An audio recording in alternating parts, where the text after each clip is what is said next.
want to clarify. Yeah. All these games are great. We like these games. They're great. It's everyone else is the problem. You're the problem. These aren't worse. They're best. 3, 2, 1, bro.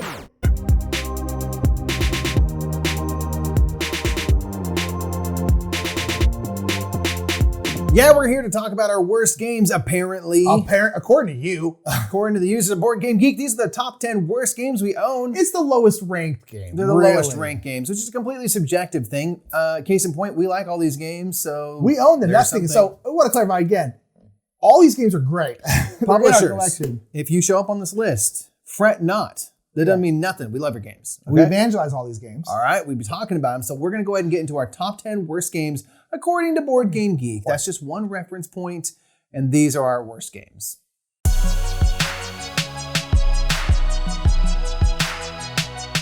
Our number 10 is a roll and write called Cat Cafe. There's a couple different roll and writes on this list. Right, roll and writes tend to be lower ranked generally. Yeah, they're divisive on yeah, right? This is ranked 4733 overall on the overall ranking. Yeah, so you're in the top 5,000. At the same time, that's not horrible. Yeah, for like that's number 10. That's not bad. Out of all games ever, it's pretty great. This is a game where you are rolling dice and then drafting dice. You'll ultimately end up with one that you have and then a communal one that's left over. And then based off of those two numbers, you can do one of two things. One of the numbers is going to be used to choose one of the types of toys and things you're going to adorn your cat tree with. The other one is going to choose a level on one of the different various cat trees that you place that toy or that thing on. There might be like food dishes or a little cat house or a little toy mouse or pillows and things. And so that's what you're doing is you're going around and you're creating these different things. I love the idea of the one communal die that's left over. Yeah. And the fact that you have to choose one for the level, one for the toy. So would I want a 1 and a 6 in terms of one for the toy level 6? Yeah. Or do I want the 6th item on the lowest level? It's a cool little puzzle, honestly. I like this game a lot. Again, it's a good little roll and write. You know, it's not the best roll and write we have by any stretch of the imagination, but it's just like it's a good little roll and write. And that kind of choice of like, which one do I want? Do I want this higher? Do I want this lower? Right. It's a really fun little choice. Absolutely. And shouts out to Room 51 out there because I played this with you first, and that was part of why I got it because I have great associations with it. Yeah, exactly. So that is our number 10, Cat Cafe, which is 4733 overall.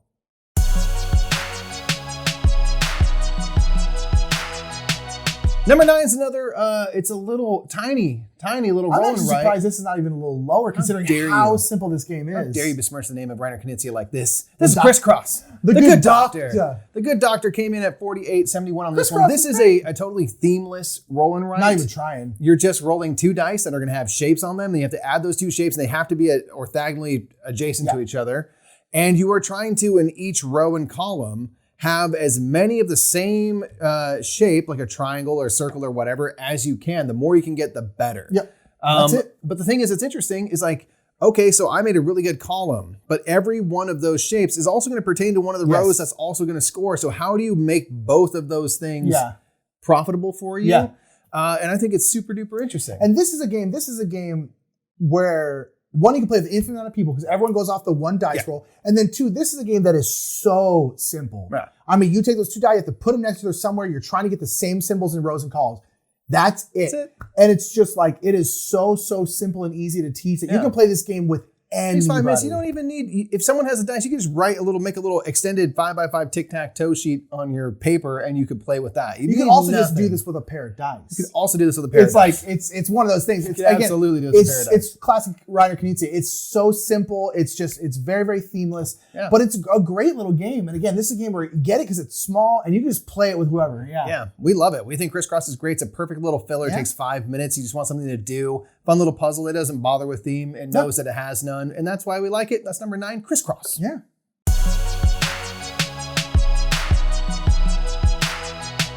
Number 8 is an offshoot of a bigger game. This is the Broom Service, the card game. Yes. This is that specifically. I understand this one being ranked low. Yes. But I like it so. 5133 overall. I really like Broom Service, the card game, a lot. It kind of, in Broom Service, the big game, you essentially are playing out these cards, which are different witches. And then after that whole part, you are then doing pick up and deliver of potions around and stuff like that. So the Broom Service, a card game, basically takes the first part, which is like the card play, and that's the entire game. Yeah. And it works actually really well because the big game is really 2 separate games, kind of. Yeah, and the card play all comes down to, are you playing a card for its kind of like cowardly side, which is like less valuable but safe, meaning no one can mess with it, or you can choose to go brave, where you can get a bigger reward, but if someone plays the same card after you, kind of witch, it spoils what you've done. You get nothing now. And so you're kind of doing that deduction of like, do they have that card? Do I think they have that card? Are they going to play Snow Witch? I think I'm okay. I'm going to play Snow Witch. I'm going to go brave. And then And then sure enough, boom, you're like, risk it for the biscuit. Which is what happens in the normal game too. Yeah. And it's really, really fun, but it just boils down to just that, simplifies it even more. And that's the whole game. But it's, again, it comes in a little box like this, but it's great. We play with our brother and sister a lot, and the three of us have a blast playing this game. It's always super duper fun. We bought it on a whim because anytime we're in a physical store, we try to buy something to support. And that was their last entry was Criss Cross. We saw it, we're like, what's this tiny little game? Roll right, Reiner Knizia, cool, done. Yeah. And both times I've been like, I'm glad I bought those. They weren't expensive. It's awesome. So that's Broom Service, the card game, which I feel like didn't quite hit the way that some other card games but I don't think they were really expecting it to. Either, maybe not. You know, so they're kind of, I think everyone's kind of like, that makes sense. But I think it is fun because that card game is really interesting. It's really good. That's number 85133 overall. Let's get to number 7.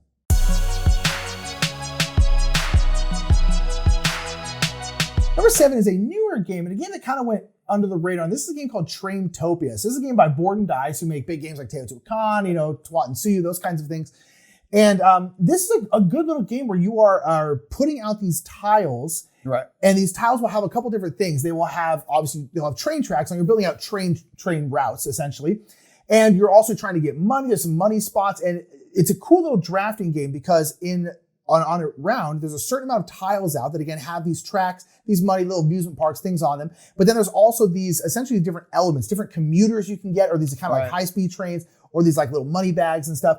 And on your turn, you can draft one of those things. And so the whole time it's kind of like, okay, trying to get the right things, trying to get the right commuters on the right paths and stuff. And it's actually a really fun game and a pretty tough little puzzle. Yeah. But it kind of just came and just kind of went right under the radar. Yeah, I don't know if it's a situation of like people expect bigger, heavier games out of Board and Dice, and this just doesn't like fit that kind of vibe or what. But it is a really solid game because there's that whole thing of like you want to develop a route and stuff for as long as you can before you place a commuter on to get the maximum points. But what if they keep getting drafted ahead of you? Yeah. There's some really interesting choices to be made. Yeah, exactly. And so it's really cool. But this game kind of, it's kind of went on the radar. It looks kind of innocuous. It's just kind of like, okay, cool. And it just didn't hit too hard. But if you have a chance, try it because it's actually a really good little game. Agreed. That's Traintopia at 5536. Our number 7. Let's get number 6.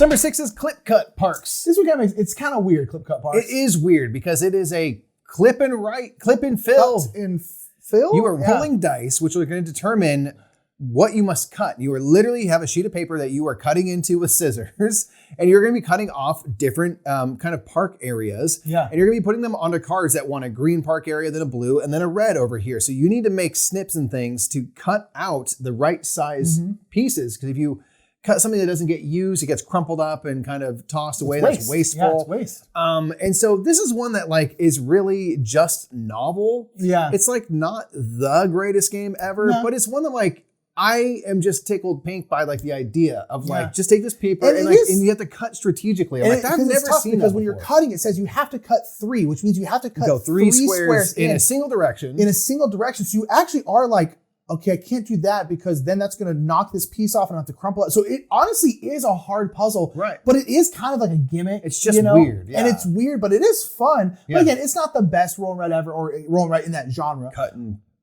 paste. So cut and cover. Good call. That's a good cut and cover. It's not the best cut and cover game. It's the only cut and cover game, so it is the best actually. But nonetheless, it is fun. It's kind of a gimmick, but it does work really well. But this is one where I think people were like, "That's interesting," and then probably didn't actually end up trying or something like that. It's a fun time because it's kind of like almost crafty. You're getting into crafts and stuff, and I'm just like, and it's a cool idea. Yeah, and I'm always down for new stuff. 4 pairs of scissors, you can get it, and then you'll have 4 pairs of scissors in your house. Boom, and that's Clip Cut Parks. Let's get number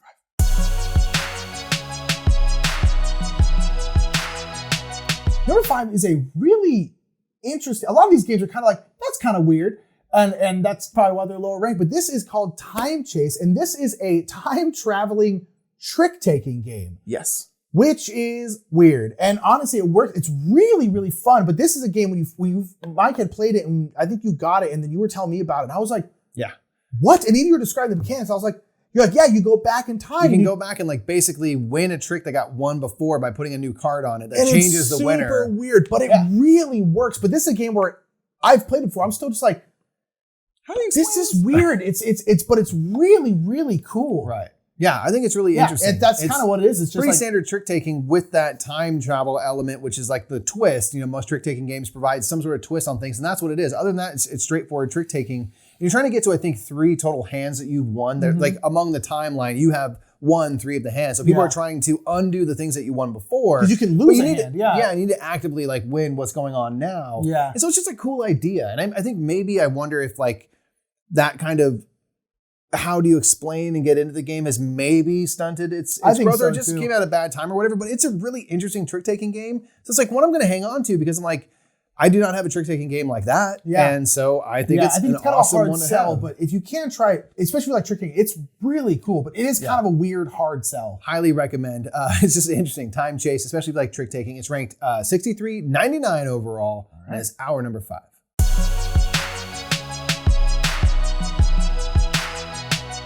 So number 4 is Fluttering Souls. This is ranked 67. It's kind of one of our evangelism games. This is an evangelism a lot. game. Yeah. It's a small little game that we really enjoy, and partially because we got to meet the designer of the game, really awesome Aussie fellow by the name of Joel. Really great guy.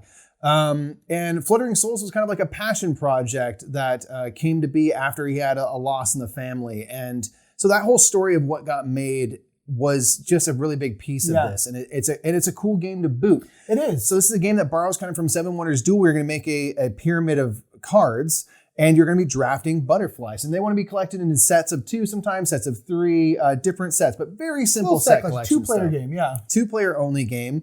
And the thing that's going to change from round to round is the layout of the cards. It'll be a different way to lay out a pyramid. Sometimes it's normal pyramid, sometimes it's like kind of hourglass. There's like 20 or 30 different layouts that you can do. And all you're doing is you're trying to have the most points at the end of each round to take a little butterfly. It's a best of 3. Yeah. So the first person to 3 rounds wins, and the only thing that's changing is that layout. And it's kind of a neat thing where it really is. I haven't seen something that has a layout that switches from round to round. You don't know, and I would love to see that in more games. That is like a big, Summoner's Duel does, but that's a much bigger. This is a quick and from game to game, the pyramids they do change every round, but yes, that's true. They are static in that round 1 looks the same as round 1 always. It's a simple little set collection, 2 players. It's I mean, again, it's a small little game, as most of the games on here are small. Because small games, again, just tend to go under the radar easier.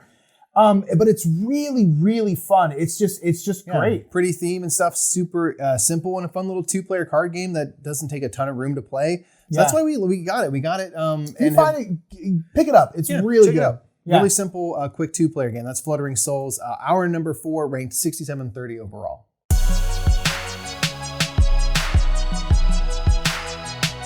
Number 3 has actually really surprised me. This is Rap Godz. Yeah, it's ranked 7,004, and I don't get why. I thought Rap Godz was like way higher. Rap Godz is amazing. Omari, who made it, is amazing. Yeah, it's a super simple game, which is kind of cool. And maybe that's why. Maybe it's because it is. I mean, you can play. This could be a gateway game. You can play this with new people. I think it's perfect as a gateway game. Yeah. And that's the thing. So Rap Godz is a game where you are a rapper and you're trying to have the best rap career ever. Kind of telling the story of your life and career. Yeah, and you essentially on your turn, you're playing a card to your kind of timeline, your rap timeline. And it's different skills that you're getting. You know, you read the dictionary, and that gives you more mic skills. And there's different kinds of skill trees. You're on mic skills, street cred, and then swag. Mm-hmm. And then you're essentially trying to go up these things, and there's certain cards you can only play if you have this much swag or this much street cred or something like that. Right. But that's pretty much it. And then there's a little bit of conflict because you can play a beef card, which means you're going to roll out these die. Whoever wins has to take the beef card. Be a negative effect which card. Is a negative effect. But like that's pretty much it. But it's got such a cool art style, and it's such a unique theme that's so fresh and so needed and so new. And again, a lot of people talked about it, but I guess it just hasn't been ranked very high. But it's really fun. I think it's a really solid production. I just love the look of it, and it really is a accessible, super accessible game. It's really simple. You're basically playing a card, drawing a card each turn, and it's very fast. And so I was surprised. I'm like, man, this is ranked quite. I'm just surprised that is where it is. Yeah. You know, it's we great, like though. it. That's the whole point of this list. Really Like, we like these games. That's Rap Godz at our number 3, 7,004 overall. Yeah. Let's get number 2.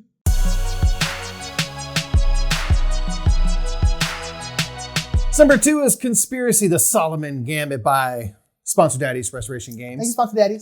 This is a cool game where you are spies paying off kind of people in different cities. You're trying to move a briefcase. I always say that this game kind of those montages. Does this montage at the beginning of a movie where in New York people are passing stuff around and things are moving and all of a sudden it's on a bike messenger and stuff. It kind of makes it into subway. a game. Yeah, exactly. Where you have paid off different agents and stuff, and they have different abilities, and they're going to maybe be able to pull the briefcase to them, push it away from them. You're trying to get it to your city, which is in one of the four corners of the board. So it's kind of a tug of war game with that briefcase. And so there's a bit of like deduction, a bit of bluffing and stuff, because if I want to do an action with the blue kind of spy, if Nick has paid off that blue spy a bunch, they can challenge me and say like, I don't think you can really afford the blue. I think the blue spy is in my pocket. They do my bidding. And then we can kind of bid, well, I paid them off this much. I paid them off this much. I paid them off this much or whatever. And if Nick was to successfully challenged, I don't get to do that action. You can't lie about what you've paid, but you don't also have to say specifically what you paid off. Yeah, so you can say like, they say like, I bid 3, or like I've paid off 3. You could be like, okay, you could have it. Which basically then lets people know, oh, he's only paid 3, but real actually you played 10. And so later on, when you really need it, you can then go, because again, you're not allowed to lie. It's super cool. I think this game falls in the same category of a lot of them, where it's kind of a hard sell because the game is really unique in terms of how it plays. Sure. It really plays unlike any other game I've ever played. It's just such a unique, when you're trying to explain it to people, and when we've demoed this game at cons and stuff, when people get into it, they're like, "Oh, this is super, super cool." Yeah. But when you have to get going with it. Yeah, it's just kind of like, okay, and it's just odd, and again, in a good way. But it really is. It's one of the most unique feeling games ever, and that unfortunately can make it kind of a hard sell. I'm also surprised it's ranked this lowly, but it's just it just happens, you know. 79-14, but it is overall. really, really fun. Yeah. That's our number 2, Conspiracy: The Solomon Gambit. We have one more ahead of it, and What's this one the I worst really game we know? don't get. I don't get this next one.